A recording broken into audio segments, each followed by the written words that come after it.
Ed è il 30 aprile del 2020 quando alle ore 12 l'arcivescovo di Agrigento, Cardinal Francesco Montenegro, dava l'annuncio ufficiale della nomina da parte del Santo Padre di Don Alessandro Damiano ad arcivescovo coadiutore di Arcidiocesi di Agrigento, di cui divenne arcivescovo titolare il 22 maggio del 2021, 9 mesi dopo l'ordinazione episcopale avvenuta il 5 settembre del 2020.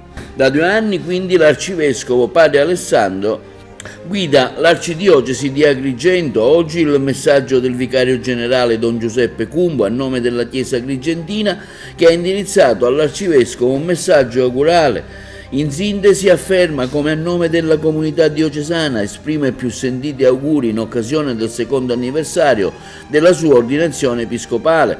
Desidero formulare questo breve messaggio lasciandomi ispirare dalle parole di 2 testi del Concilio Vaticano.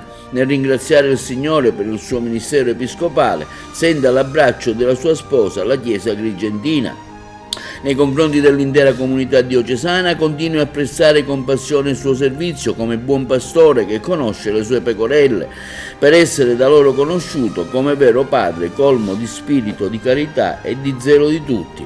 Gli auguri, il Signore sostenga e ispiri il suo servizio, la Vergine Madre lo guidi e lo protegga. Questo è il messaggio del vicario generale Don Giuseppe Cumbo.